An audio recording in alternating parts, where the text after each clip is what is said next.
Welcome to Election Watch 2015. I'm your host, Teresa Wippel. Stephen Barnes joins us tonight. He is a candidate for Mountlake Terrace City Council Position 6. Welcome to the program. Why, thank you. I'd like to start by having you provide a little bit of background about yourself and also why you're running for the City Council. Okay, thank you.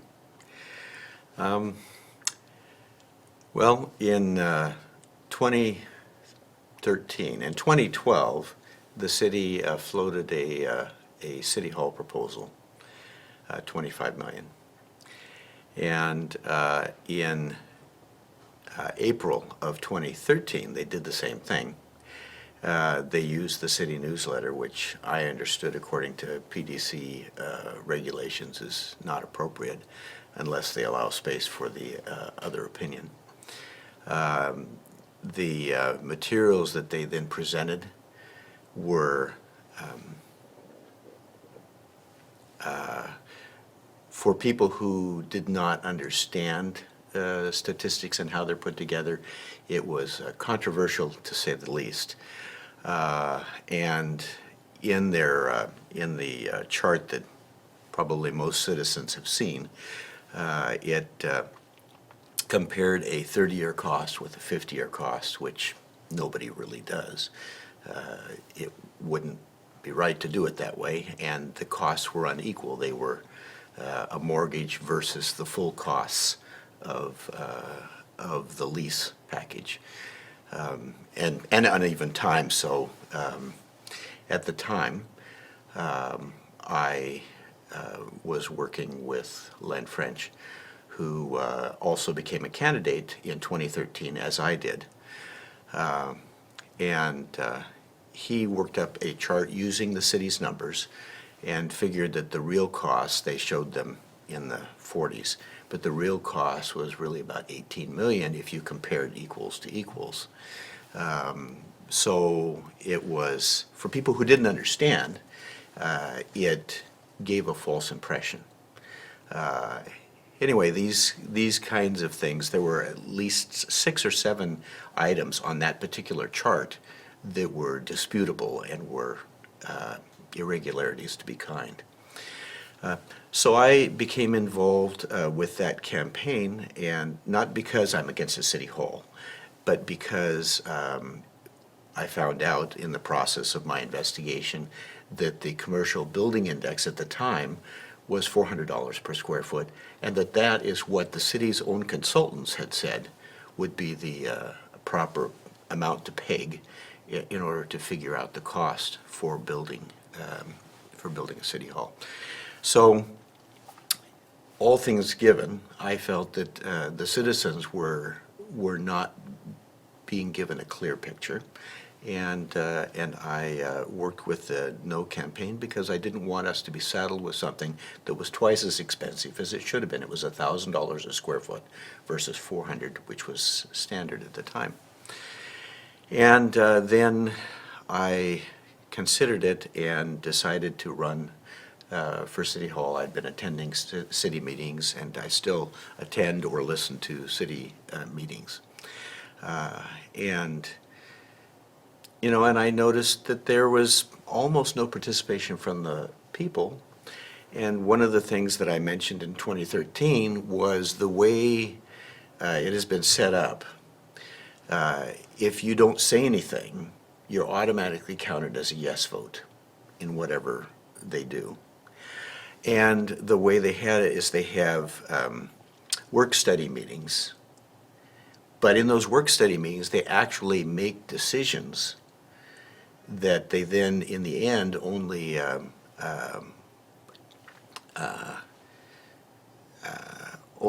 the public meeting, they go through like 80 pages of text in a very short period of time, like 3 minutes. And they call it a consent calendar. So what the public gets in this so-called public meeting is most of the meat of the meeting has already happened in their work study. And they're approving it, but the citizens don't know what they're approving. The citizens don't see the presentations that the city staff gives them. They don't have any sense of that. So I would like for that to become a more public thing, and if I am elected to the city council, I would work to broadcast what is being done and to simplify what is being done in terms of what it means.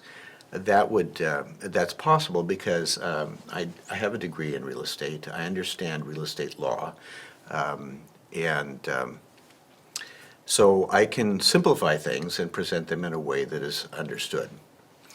And so all of this said, basically, I'd like an opportunity to serve on the council to provide fresh eyes and a fresh voice, a voice for the majority of Mountlake Terrace citizens, which are suburbanites.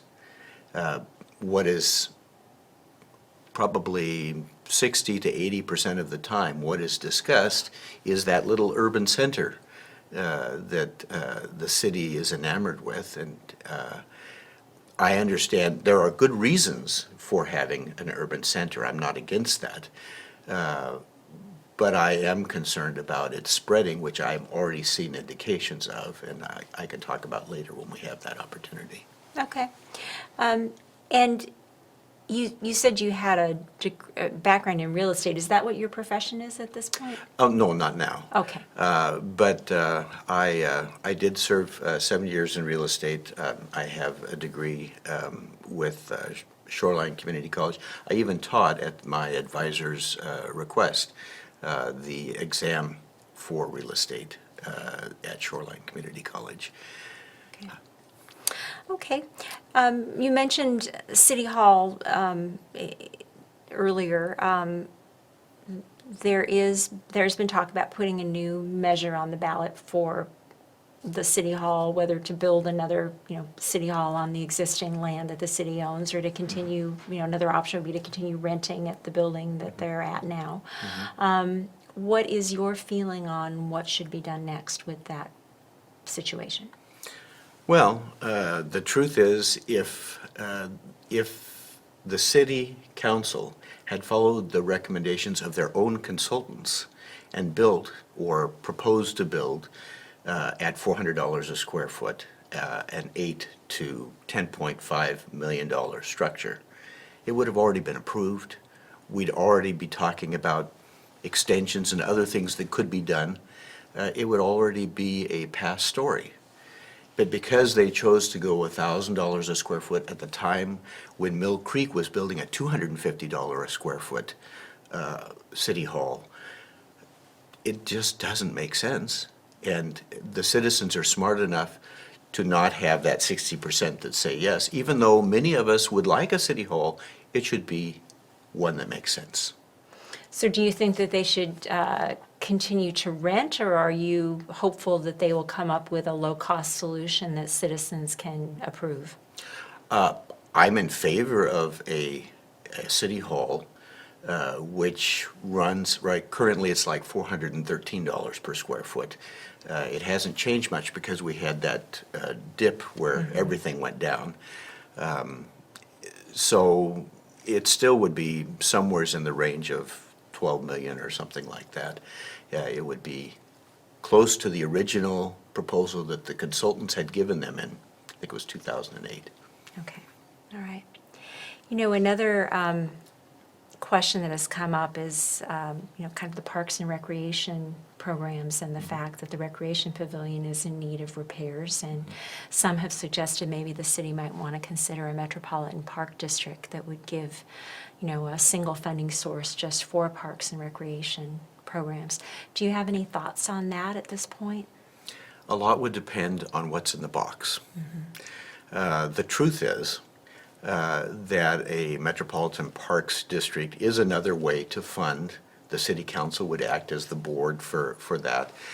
It is a way to fund and could potentially be a way to deal with some of that. I personally have stated on my website, bettermlt.com, that I'm in favor of doing something with the recreation pavilion. I realize it's an old building. there have been renovations that have been done, but there's more that could be done. And there's other possibilities. The problem is, if you fill the box too full, it then becomes something that cannot be accepted. Okay. And you also touched a bit on the Main Street revitalization project, and what is your opinion about kind of the status of it now and what maybe some of the plans are for the future? Or should the city continue to be encouraging businesses to locate there, or what other ideas do you have about that development piece? Well, I agree that the urbanization of that central core, as long as it remains within its original boundaries, is an important matter. We have been at about 20,000 people for 30 years now. And just now there are some things afoot which are changing that, which are giving the possibility that we can have a greater citizenry to spread the tax balance, and those are things that are okay. Those are things that are good. But when you take a one house lot and you put 10 of them, as has been done outside of the boundary of the city's town center space, you're indicating that you're open to expanding that area way beyond the original conception. In fact, the original conception was that we would have 3-story all the way down 56th, but we now have on 244th, everyone can see the big crane, a 4- and 5-story building being put in there for senior citizens, 62 and older or 55 and older if they're in some way handicapped. So, but that is, I don't know how they could fit that in there. They probably found some wiggle to put that in there, but based on what I see of the regulations they agreed to in 2009, they couldn't put that in there. So there's just this push. And then in 2013, another thing that animated me to consider running for council was they had approved 5 stories on the northern side of 236th going to the freeway from 56th. And they had approved already 3 stories on the southern side. Well, they increased it to 4 stories and relied on a 2008 conversation with the neighbors to make that happen. I said, that isn't quite fair. You really need to give notice to the people who live on that side of the street and to the neighbors behind them, who will then have 4-story buildings to look at. So those kind of things pushed me to say, the citizens need a voice. They're not getting it in the council because they're unified, and if they're quiet, they're counted as if they're unified anyway. So. Okay. The council recently reviewed the Ballinger Park master plan, Right. and assuming that that is eventually adopted, there would need to be some funding in place to be able to move forward with it. What kinds of options do you see might be possible for that in the future? Well, I know that their longer-term plan is to spend $15 million there. And while I believe it is important to develop that property, I'm not sure that it's a $15 million value that we have there. And I suppose they'll probably try and find grant locations here and there. But it's kind of like the City Hall when their consultants told them for a 15,000 square foot building between 8 and 10.5 million, and then their first offer to the citizens was 42 million, that they then reduced to 37. You get too many things in the box, And everybody gets pleased, they get their idea represented, but in the end, it becomes something that's unwillingly expensive, and we get to pay it. Seeing there's a danger that would also happen with Ballinger Park then. It already has happened in the sense that they've got this, I think it's like 4-level plan.